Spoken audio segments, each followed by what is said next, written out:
जनता की बात जनता के साथ।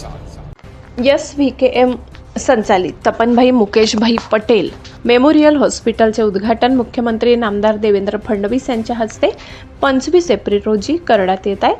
श्री विलेपार्ले केळवणी मंडळ मार्फत संस्थेचे अध्यक्ष माजी शिक्षण मंत्री आमदार अमरीशभाई पटेलसह अध्यक्ष भूपेशभाई पटेल यांच्या दूरदृष्टीने सर्वसामान्य जनतेच्या सेवेसाठी SVKM संचलित Tapanbhai Mukeshbhai Patel memorial hospital medical college व संशोधन केंद्र खर्डे बुद्रुक तालुका शिरपूर जिल्हा धुळे येथे 1200 बेडच्या या अत्याधुनिक मल्टी स्पेशालिटी व सुपर स्पेशालिटी हॉस्पिटलचे उद्घाटन मुख्यमंत्री नामदार देवेंद्र फडणवीस यांच्या हस्ते 25 एप्रिल रोजी करण्यात येत आहे।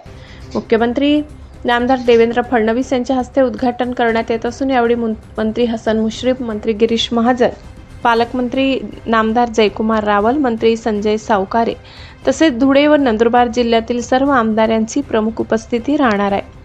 कार्यक्रमाला उपस्थित राहण्याचे आवाहन श्री विलेपार्ले केळवणी मंडळाचे अध्यक्ष व NMIMS अभिमत विद्यापीठाचे कुलपती माजी मंत्री आमदार अमरीशभाई पटेल, आमदार काशीरामदादा पावरा, माजी नगराध्यक्ष भूपेशभाई पटेल, नगराध्यक्ष चिंतनभाई पटेल यांनी केले आहे।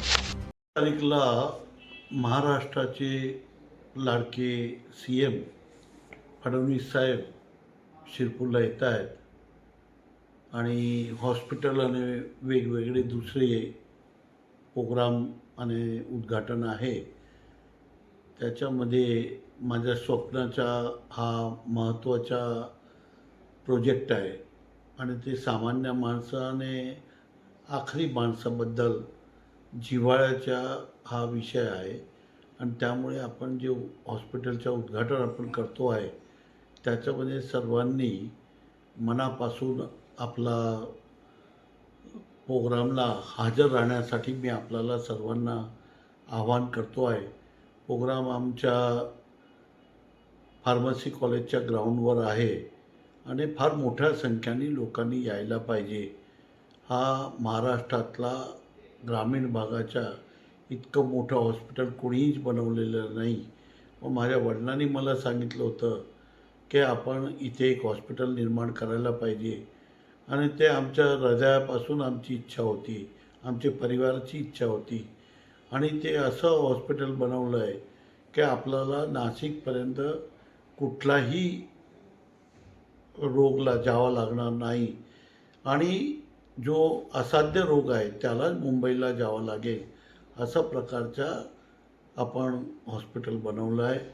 सामान्य आणि आखरी माणसासाठी बनवलेलं आहे आणि त्यासाठी मी आवाहन करतो की आमचा जिव्हाळ्याचा विषय आहे, त्यामुळे आपण सर्वांनी मनापासून त्या कार्यक्रमाला हजर राहावे हे मी माझी विनंती करतो आहे।